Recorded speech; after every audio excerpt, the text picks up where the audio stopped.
Yo les bros, on se retrouve aujourd'hui pour la review de ce chapitre millésime 1059, une excellente cuvée offerte par Eiichiro Oda qui vient sans doute de nous pondre l'un des meilleurs chapitres de l'année. Vous l'avez aussi bien vu que moi, Barbe Noire débarque enfin, le seul moment où j'ai pas théorisé son apparition.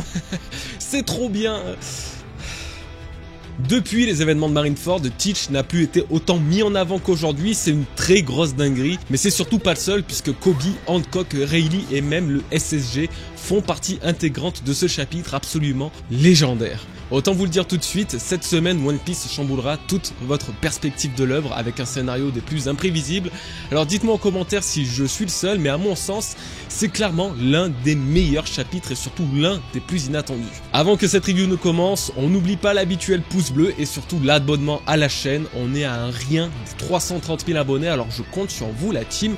J'en profite pour faire un instant promo à Sushiaf qui est à l'origine de la miniature de la vidéo. Vous pouvez le retrouver sur Twitter, il a un talent de fou, alors donnez-lui de la force. Pareil pour New Obda qui va littéralement illustrer une des théories que je vais développer dans cette review. Le travail est vraiment dingue, alors encore une fois, donnez-lui de la force car le lien de leur Twitter respectif se trouve en description.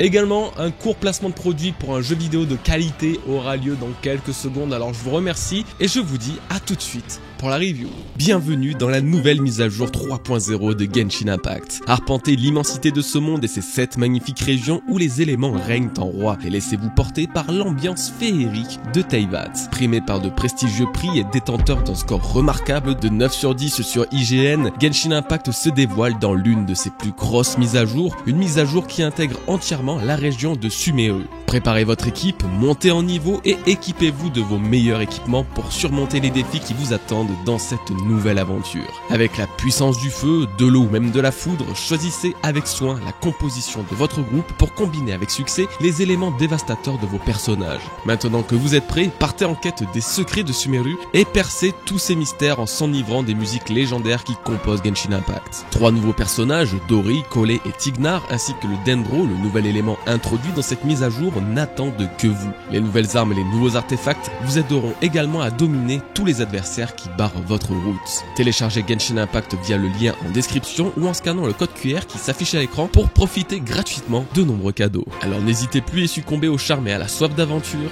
de Genshin Impact. Le chapitre commence avec Shanks ayant ramené Marco sur Sphinx Island. Oui, l'ancien commandant des pirates de Barbe Blanche avait effectivement disparu après la guerre, pour cause, en voyant le navire de Shanks au loin, il a simplement décidé de faire la route avec eux. Oh, qui vient de dire que Shanks est le Uber de Marco là? C'est pas cool. Encore une fois, Shanks a proposé à Marco de rejoindre son équipage, ce que ce dernier a refusé. Il reste toutefois étonnant que Shanks veuille autant Marco dans son équipage, on n'a pas vu un tel forceur depuis Yamato avec Oden, et ce désir qu'il a de le recruter aura sans doute un impact plus tard. Et justement, en parlant de Yamato, un bref flashback venu de nulle part a lieu entre elle et les Mugiwara. Il nous est révélé que Luffy souhaitait bel et bien la recruter dans l'équipage, mais elle a pris la décision de rester pour protéger Wano Kuni encore un peu. L'apparition de Ryukugyu ayant quelque peu changé ses projets. En gros, ouf, voilà, Yamato Mugiwara, c'était et c'est encore prévu. Pour clore cette partie flashback, nous voyons Marco interagir avec Luffy, lui annonçant que cette terre qui se dessine est la sienne. Chose relativement vraie, bien que Barbe Noire étant toujours dans la course, va très rapidement lui faire de l'ombre. Bon, en soi, il n'y a pas grand chose à dire, surtout vu ce qui arrive par la suite. J'ai cependant noté un petit parallèle entre Marco Shanks et Yamato Luffy. Alors que Shanks et Luffy veulent recruter un nouveau Nakama, Marco et Yamato refusent pour des raisons qui leur sont propres. Pourtant, nous sommes aujourd'hui quasiment sûrs que l'histoire de Yamato n'est pas terminée pour autant et que son lien avec les Mugiwara ne va pas se limiter à Wano Kuni. Pareil pour Marco qui n'a strictement aucune chance de ne plus apparaître dans l'histoire, notamment aux côtés de grands pirates. Son scénario ne va pas s'arrêter ici et quoi de mieux que de l'allier à Shanks lors du grand arc final. Je tenais aussi à relever un point du chapitre qui peut laisser présager vers quelle île les Mugiwara vont se diriger prochainement ou plutôt vers quelle île ils ne vont pas aller. Dans la review du chapitre 1056, on avait analysé les endroits où Luffy, Law et Kid pourraient aller d'après les emplacements des îles et la position de Wano Kuni. Il y avait plusieurs théories, certains pensaient que Luffy irait vers Sphinx Island, quand personnellement je pensais davantage à la ruche, l'île de Barbe Noire. Alors attention, pour théoriser sur ça, on se basait sur une carte officielle mais pas 100% représentative de l'univers de One Piece, donc les erreurs étaient largement possibles. Pour l'instant on ne sait toujours pas où se dirigent les Mugiwara, mais si Marco est rentré sur Sphinx Island tout en ayant fait ses adieux à Luffy quelques temps plus tôt, eh bien ça signifie simplement qu'ils n'iront pas sur cette île, sinon les adieux sur Wano Kuni n'auront servi strictement à rien. Voilà. Bref, on va pas passer davantage davantage de temps sur le sujet et il est vrai que j'ai particulièrement hâte de passer au clou du spectacle qui est en réalité tout le reste du chapitre. Vous le savez, je divise toutes mes vidéos en plusieurs parties et ce depuis des années, alors cette review n'échappera pas à la règle et ce sera même pire que d'habitude tant les sujets à aborder sont immensément nombreux. Alors je vais simplement faire un petit récapitulatif de ce qui s'est passé sur Amazon Lily pour finalement analyser chaque sujet individuellement. Il y a plusieurs semaines, lors de la destitution des Shichibukai, la marine a attaqué Hancock. Koby faisait partie de l'assaut et évidemment l'impératrice Kuja ne s'est pas rendue sans se battre. Sa fougue a nécessité le déploiement du SSG, les nouveaux pacifistas qui ne sont nul autre que des enfants géants lunarians. Comme si ça ne suffisait pas, Teach accompagné de Devon et Vasco Shot apparaît de nulle part et profite du chaos pour attaquer à son tour Boa Hancock avec comme objectif son fruit du démon. S'ensuit une guerre des plus étonnantes opposant Hancock à Teach et la marine. Beaucoup de choses vont se dérouler, des choses dont on va parler dans quelques instants, mais la finalité est tout autant improbable que le reste du chapitre puisque après avoir été arrêté par Rayleigh et Shaki venus sauver Hancock, Barbe Noire kidnappe Koby. Je vous jure sur ma vie, et je suis très sérieux, que j'ai l'impression d'avoir lu une fanfiction avec les dessins d'Oda tant l'entièreté du scénario paraît improbable. Bon, maintenant que le récap gigacourt a été fait, parlons enfin des principaux sujets et c'est le SSG qui va ouvrir le bal. Les Séraphins. Voici le véritable nom du projet SSG qui n'est ni plus ni moins que des pacifistas améliorés à un niveau encore jamais vu à présent. Mais le plus choquant se trouve dans leur apparence, ils semblent avoir la génétique des Lunarians tout en ayant l'apparence des Shichibukai dans leur enfance. S'agit-il de robots ou de clones humains dont l'ADN a été modifié pour recevoir à la fois des gènes Lunarians et la force native des Shichibukai? Eh bien je vote pour cette option. King dans son enfance était détenu sur Punk Hazard pour son sang rare et exceptionnel, son sang de Lunarian. Cette race antique ayant vécu plusieurs siècles auparavant au-dessus de Redline, là où se trouve Marie-Joise actuellement. Nul doute que les Séraphins actuels, constituant les nouveaux pacifistas, sont issus des gènes du même personnage, Albert King. Et pour cause, les Lunarians sont réputés comme l'une des races les plus puissantes du monde de One Piece. Comme le disait Queen, à l'époque, ils étaient même appelés dieux. King nous a prouvé que leur réputation n'était pas falsifiée, sa force était impressionnante, mais ce qu'il était encore plus, c'était sa résistance. Une résistance vraisemblablement liée à la flamme ardente située dans leur dos, la même présente sur les Séraphins, expliquant ainsi comment et pourquoi ces derniers n'avaient aucune égratignure après leur combat sur Amazon Lily. Le macabre projet des scientifiques du gouvernement est alors très clair. Utiliser le peu de gènes de Lunarian qu'ils ont récupérés sur King pour les combiner aux gènes qu'ils possédaient déjà des Shichibukai tels Mihawk ou Hancock, afin de créer une version améliorée mais surtout indestructible des grands corsaires qu'ils tentent de remplacer. Vous devez le savoir, ça va pas forcément dans le sens de ma théorie que j'avais pour le SSG, que je pensais être une unité de Oni, de Oz. Malgré tout, on est sur la bonne voie puisqu'il s'agit de ressusciter une race antique et puissante. Ce qui est intéressant, c'est que le gouvernement mondial cherche vraiment à baser leur force sur la reproduction d'anciens êtres ayant vécu dans le monde. Lorsque Law parlait de la gigantification sur Punk Hazard, on distinguait très clairement des Oz derrière. Qu'aujourd'hui il tente de reproduire les Séraphins, les Lunarians, montre bien que toutes ces races étaient les grands dirigeants du monde antique de One Piece, lorsque le gouvernement, lui, n'existait pas encore. On peut également noter que Teach semble connaître les Lunarians, chose qui serait étonnant pour un humain lambda puisque cette race n'existe plus depuis des siècles. Mais Barbe Noire, lui, il est très spécial.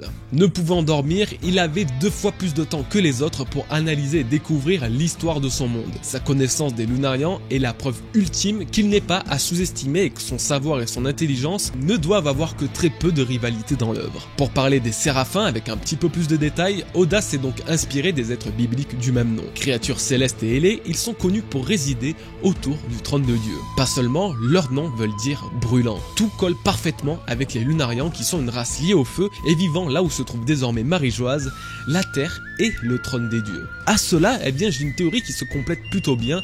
Les Lunarians auraient pu protéger et préserver l'arbre aux fruits du démon. Si vous connaissez ma théorie sur l'origine des fruits du démon qui serait un arbre se trouvant au centre de Marie-Joise, vous devez également vous rappeler que je prenais en référence une histoire biblique concernant l'arbre de la vie du jardin d'Éden. Il faut savoir que cet arbre était protégé par des chérubins et une épée enflammée empêchant tout intrus d'y pénétrer et de consommer ses précieux fruits. Je l'avais rapidement évoqué dans la review du chapitre 1022, mais effectivement la présence des Lunarians, des êtres ailés et enflammés au sommet de la montagne en plein centre du monde, là où se trouvent des dieux capables de fournir des fruits du démon, eh bien ça collait plutôt bien avec l'idée que si le gouvernement mondial a décidé de s'établir à cet endroit, à la place des Lunarians, c'était pour profiter des pouvoirs de l'arbre au fruit du démon. Les Lunarians auraient ainsi échoué dans leur rôle de protection de cet arbre en étant décimés par ce qui allait devenir le gouvernement mondial. En tout cas, le SSG semble être terrifiant, bien que je doute encore de leur efficacité. Ce qui doit remplacer les Shichibukai n'a même pas été capable de vaincre qui que ce soit. Soit il s'agit des premiers prototypes, soit ils vont grandir tout comme n'importe quel enfant, et finiront par devenir à l'âge adulte des êtres invincibles et supérieurs à leur version d'origine. J'espère également voir de nouvelles races transformées en pacifistas, les Oz et les dragons, et même les Minx qui pourraient faire partie du projet SSG, les anciennes espèces génétiquement modifiées. Ah, vous le sentez aussi que j'essaie de me raccrocher à ma théorie là? Bon, maintenant parlons de Barbe Noire, Koby et Hancock. C'est improbable.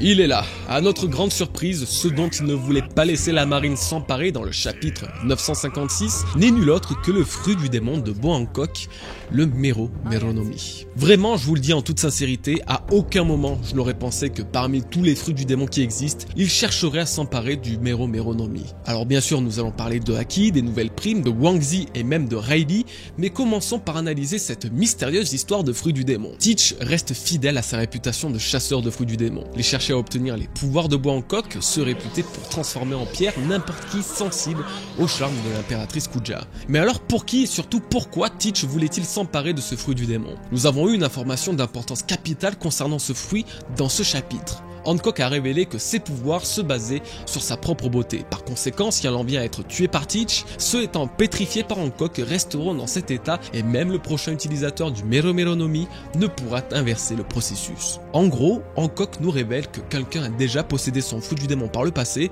que cette personne a tenté de dépétrifier une autre, mais que ça n'a pas marché. Ben oui, sinon comment peut-elle savoir comment fonctionne son fruit chez les autres? Les pouvoirs des fruits du démon, je vous rappelle, ils ne sont pas du tout livrés avec une notice qui explique tout de A à Z. Donc tout comme le Opeopenomi de l'eau possédé par un médecin par le passé est connu pour octroyer la jeunesse éternelle en contrepartie de sa vie, quelqu'un possédait bel et bien son fruit du démon avant elle. Une personne ayant pétrifié d'autres personnes qui sont restées à jamais prisonniers dans la pierre. L'un des scénarios qui nous vient en tête est que Teach cherchait à dépétrifier quelqu'un en particulier ayant subi les pouvoirs de l'ancien possesseur du Mero Meronomi. Malheureusement, de ce que l'on semble nous dire, ça n'aurait aucun effet. Pourtant, lui, étant un véritable expert des fruits du démon, aurait trouvé un moyen de contourner cette condition et voudrait alors qu'un membre de son équipage possède ce pouvoir démoniaque. Car soyons réalistes, il y a peu de chances que Teach prenne ce fruit pour lui. Non pas car il ne pourrait pas absorber plus de 2 fruits du démon, qu'il en ait 3 ou 4, perso ça m'étonnerait même pas, mais simplement car ce fruit du démon ne colle pas avec l'esprit du personnage pour des raisons évidentes. Tout comme le Mera Meranomi pour Burgess, le Suke Nomi pour Shiryu ou même le Zoan mythique du Kitsune pour Devon, chaque commandant de Barbe Noire devait avoir un fruit du démon précis permettant à ce dernier d'accomplir son grand destin de roi du monde. L'autre scénario sur comment et pourquoi Teach veut le Mero Meronomi, ce n'est effectivement toujours pas pour lui, mais peut-être pour être pétrifié volontairement par un membre de son équipage. Alors oui, ça paraît très bizarre, même pour moi, mais laissez-moi vous expliquer, c'est très simple. Après ce chapitre, je me suis renseigné sur les pouvoirs du Mero Meronomi et en quoi il pourrait être si intéressant pour Teach. J'ai remarqué quelque chose que je n'avais vraiment jamais fait gaffe, mais toutes les personnes pétrifiées et par la suite dépétrifiées ne voient pas le temps passer. En gros, ils restent dans l'état qu'ils ont été avant d'être pétrifiés. Du coup, est-ce que Teach recherche quelque chose comme ça? Recherche-t-il à se faire pétrifier par un membre de son équipage pour finalement se faire dépétrifier des années plus tard à un moment précis de l'histoire sans que sa santé soit altérée? Je sais, je le redis, c'est bizarre, mais je suis persuadé qu'il ne convoite pas ce pouvoir pour un but bien précis, puisque tout ce qu'entreprend Teach n'a comme but de le mener au sommet. En termes de puissance brute, il a déjà le Gura Nomi et le Yami Yami Nomi.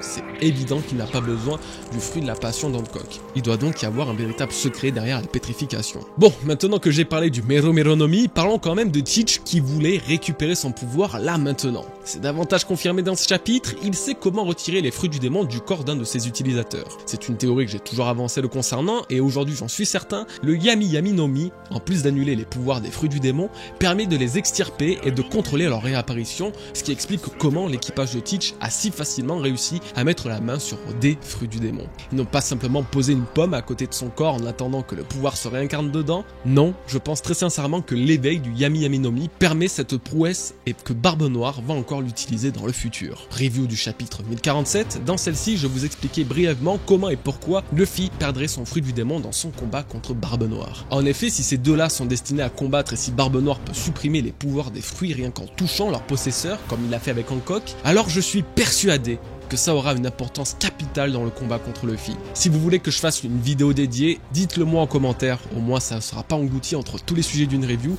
mais je suis vraiment prêt à exposer ma théorie concrètement s'il le faut, et vous prouver que oui, elle n'est pas à ignorer. Ok, on passe au sujet suivant, les primes.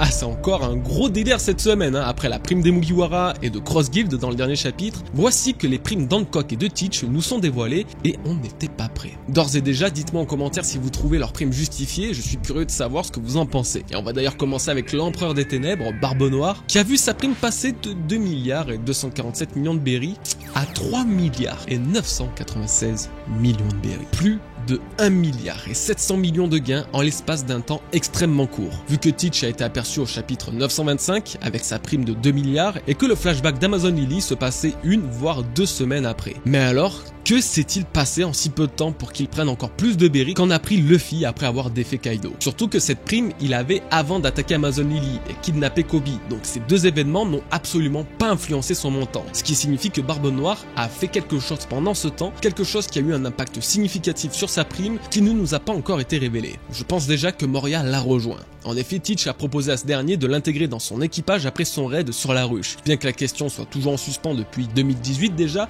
ce chapitre ne m'a laissé que très peu de doute à l'intégration de Moria dans l'équipage de l'empereur et ça aurait énormément joué dans l'augmentation de la prime de ce dernier. Et puis, vu que tous les anciens Shishibukai apparaissent successivement dans les chapitres actuels, je pense que Moria, Weevil et Doflamingo seront réintroduits très prochainement. Une bonne opportunité de voir l'ancien capitaine de Thriller Bark sous le drapeau de Teach. Malgré tout, on va pas se le cacher, ça ne mérite pas plus de 1 milliard et 700 millions de primes. Donc l'équipage de Barbe Noire a très clairement frappé fort récemment, soit ils ont récupéré de nouveaux fruits du démon, soit ils ont attaqué un territoire ou même le gouvernement. En tout cas, sa propre puissance ne faiblit pas, en juger la facilité avec laquelle il a tenu le choc contre le SSG en utilisant pour la première fois depuis son introduction le haki de l'armement. Donc oui, Teach a vraiment le haki, c'est pas un mythe. Passons désormais à Hancock qui pour le coup était vraiment bluffante. Tout le long de ce chapitre, comme l'a dit Teach, elle n'a pas démérité son titre d'impératrice et bien que l'on n'avait pas vraiment conscience de l'étendue de ses capacités jusqu'à aujourd'hui, on peut dire qu'elle valait totalement son titre de Shishibukai. Elle l'a pas volé. Sa prime en est la représentation parfaite, 1 milliard et 659 millions de berries. C'est absolument énorme. Et cette prime, elle le doit qu'à son empire et sa puissance, la crainte qu'elle inspire vis-à-vis des pirates et du gouvernement mondial. Personne à part elle-même n'a influencé le montant colossal de son avis de recherche. Dans sa défense acharnée d'Amazon Lily, elle a été montrée capable d'affecter Vasco Shot et Devon avec ses pouvoirs. Nul doute que si Teach n'avait pas été là, elle aurait pu tuer sans mal ses commandants. Tout comme Mihawk, je suis retourné voir ma vidéo prédiction sur les primes des Shishibukai et je dois dire que j'étais pas si loin que ça concernant Hancock que j'estimais aux alentours des 1 milliard et 200 millions. Au final, je la sous-estimais moins que beaucoup d'entre vous, je suis sûr. En tout cas, elle ne pouvait rien faire face à Barbe Noire et sans l'intervention du Seigneur des Ténèbres, son avenir était clairement compromis car oui, Rayleigh est apparu pour la secourir. Alors, on va pas se le cacher, hein, cette partie ne nous a rien appris si ce n'est nous procurer une incroyable hype. Si dans le dernier chapitre on aurait eu du mal à imaginer qu'un jour Mihawk et Crocodile feraient alliance tout en s'attaquant à Baggy, je pense ne pas trop m'avancer en disant qu'on ne devait pas être beaucoup à imaginer Rayleigh stopper Barbe Noire sur Amazon Lily. Alors, que pouvons-nous déduire de ce passage? Eh bien, même si le premier commandant de Roger est trop vieux pour espérer vaincre Teach, ce dernier le craint. Et le craint assez pour quitter Amazon Lily et ce sans récupérer le butin qu'il espérait. Donc oui, Teach aurait pu le vaincre, mais voulait éviter une bataille inutile qui l'aurait sûrement bien affaibli, blessé ou même épuisé. Et oui, ça fait du bien de le voir apparaître, surtout pour sauver Hancock. Il faut dire que c'était le moment parfait pour introduire le passé de Shaki, qui a été révélé dans ce chapitre comme étant l'ancienne impératrice d'Amazon Lily. La femme de Rayleigh a quitté son rôle d'impératrice Kuja il y a de cela plusieurs dizaines d'années pour semble-t-il vivre le plein d'amour avec le Seigneur des Ténèbres. Alors ça a bien été dit que d'anciennes impératrices ont quitté la tribu pour vivre leur vie amoureuse, Shaki était donc l'une d'entre elles. Pour le coup, eh bien, ce n'était pas une très grande surprise. Au contraire, cette théorie existe depuis très longtemps, ça a été même l'une des premières que je me rappelle avoir lu à l'époque quand j'ai commencé à m'intéresser à cet univers. Bon, on arrive à un sujet qui m'a particulièrement intéressé, que j'attendais absolument pas dans ce chapitre, nouvelle fois, l'évocation d'un pirate Rox Wangzi. De ce que l'on découvre des mots de Teach, celui que l'on nomme également Ochoku était le boss de la ruche avant l'arrivée de Barbe Noire. La ruche, qui je vous rappelle, était l'île que Rox d'Ichebek possédait lorsqu'il était encore vivant. Kobe, le héros de Rocky Port, aurait fait une faveur à Teach qui lui a permis de vaincre Ochoku et ainsi devenir le boss de la ruche à sa place. Bon. Que s'est-il réellement passé? Eh bien malheureusement on a encore une fois trop peu d'éléments pour en être sûr, mais lorsque l'on fusionne tous les indices que l'on a autour de cet incident, un début de vérité pourrait apparaître. Alors recommençons. Qu'est-ce que l'incident de Rocky Port. C'est un événement s'étant déroulé pendant l'ellipse et jusqu'à aujourd'hui nous n'avions connaissance que de 2 personnages y ayant participé, Law et Kobe. Plus précisément, Law était le cerveau, l'organisateur de cet incident, quand Kobe lui fut le héros ayant sauvé la vie des citoyens tout en ayant stoppé la gravité de l'événement. Aujourd'hui nous apprenons finalement que les agissements de Kobe durant cet incident ont aidé, sans doute volontairement, Teach dans son objectif de conquête de la ruche. C'est là que ça coince. Que fait Ochoku ici? Qu'a-t-il à voir avec cette histoire? Pour un peu mieux comprendre, orientons-nous vers la vie du vrai Wang Zi, le pirate chinois ayant servi de référence pour Oda dans la conception de ce mystérieux membre des Rocks. Il faut savoir que ce mec, c'était un vrai pirate, au point qu'il fut l'un des premiers à être considéré comme le roi des pirates, un thème assez récurrent dans One Piece. Sa vie a évidemment été palpitante, mais 2 événements notables que l'on peut relier à One Piece ont eu lieu durant son règne. L'un a été le jour où on a tenté de le piéger pour le capturer, l'autre a été son incroyable évasion de Chuangyu après que le port de cette île fut rempli de pierres et donc inutilisable pour n'importe quel bateau. Là je me suis dit, et si c'était l'explication de ce qui s'est vraiment passé dans l'incident de Rocky Port? Ochoku, donc Wang Zi, aurait été pris au piège, lui et son équipage sur Rocky Port. Rocky Port serait une référence au port de l'île rempli de pierres dont le véritable Wang Zi a réussi à s'échapper. Rocky, Rock, Rocher, effectivement je suis pas allé chercher bien loin, mais ça se tient. Alors qu'est-ce que Law a à voir dans cette histoire? Eh bien il serait celui ayant tenté de piéger Wang Zi sur Rocky Port pendant un raid. Effectivement ça aurait fait partie de son plan pour devenir Shichibukai. Nous avons découvert durant l'arc de Punk Hazard et lors de sa première introduction après l'ellipse que pour devenir Shichibukai, Law a envoyé 100 cœurs de pirates au quartier de la marine. Ma théorie est donc la suivante, les 100 cœurs de pirates proviennent en réalité de l'équipage de Wang Zi présent à ce moment-là sur Rocky Port. Le plan de Law était de piéger l'ancien Rocks afin de négocier son titre de Shichibukai pour ensuite atteindre Doflamingo et Kaido. La fuite de Wang Zi et peut-être l'abandon de son équipage sur Rocky Port a forcé Law à se rabattre sur eux pour les échanger à la marine. L'apparition de Kobe, tentant ainsi de limiter les dégâts au niveau des civils, aurait également affaibli Wang Zi d'une façon ou d'une autre, ce qui permit à Barbe Noire de l'achever facilement lorsqu'il rentra en détresse sur Honeycomb, la ruche. C'est la raison pour laquelle Teach a remercié Kobe pour ce qu'il a fait sur Rocky Port. C'est lui ainsi que Law qui ont affaibli Wang Zi, l'ancien Rocks, qui a permis à Barbe Noire de vaincre sans aucun effort l'actuel et ancien capitaine de la ruche. C'était le gros de la théorie, j'aimerais m'arrêter ici, cependant un autre truc m'a interpellé.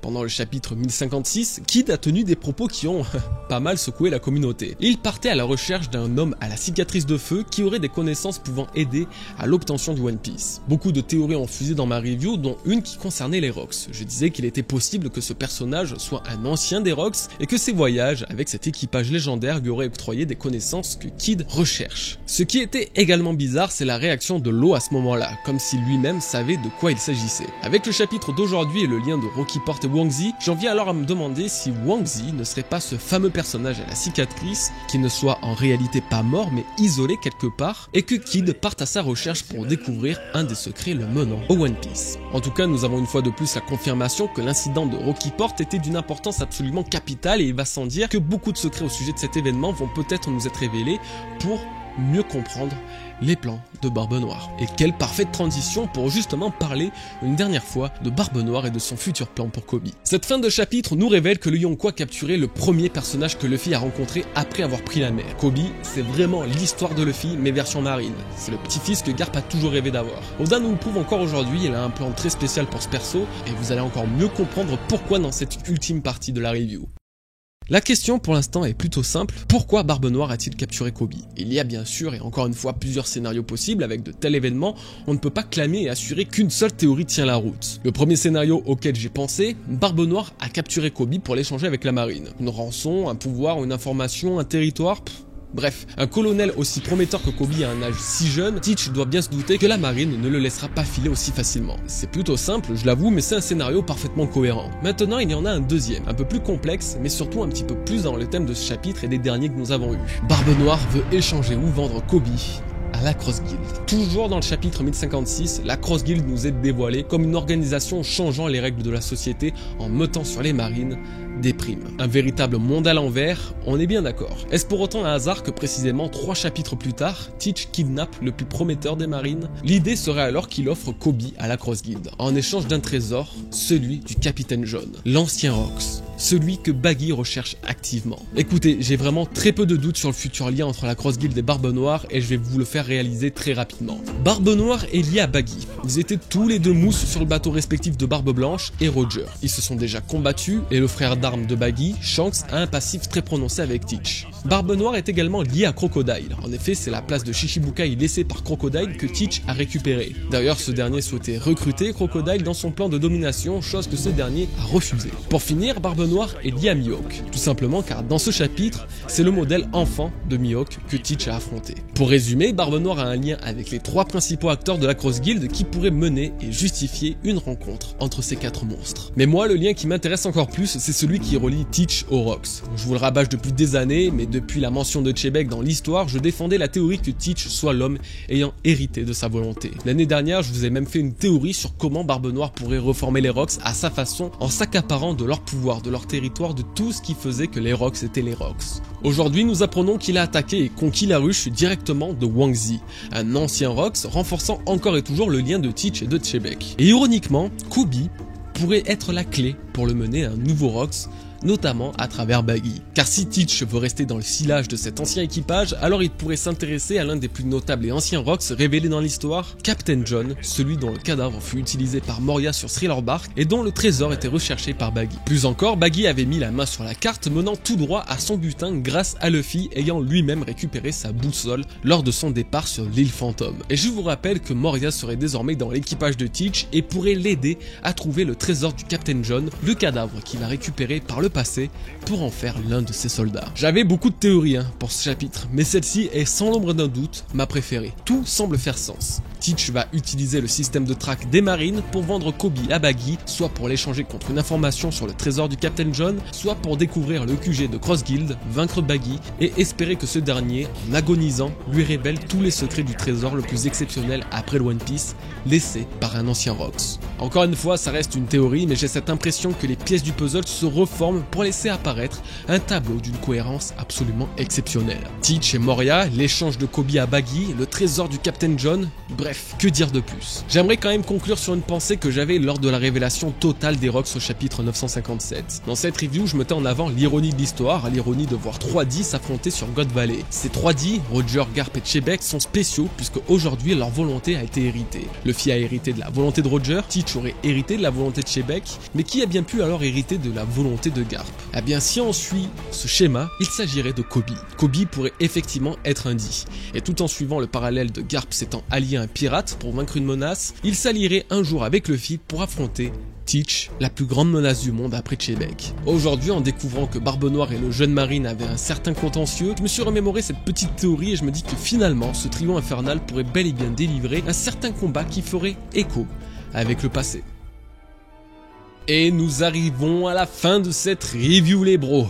C'était chaud, mais c'était aussi un plaisir d'analyser et vous proposer ma vision sur ce chapitre absolument fou et légendaire. J'espère vraiment que cette vidéo vous aura plu. Si c'est le cas, vous oubliez pas, s'il vous plaît, abonnez-vous à la chaîne, c'est vraiment important pour son évolution, et laissez un like pour aider au référencement. Je vous remercie, je vous souhaite surtout une très bonne semaine les bros, et je vous dis à très bientôt pour une nouvelle vidéo. Peace!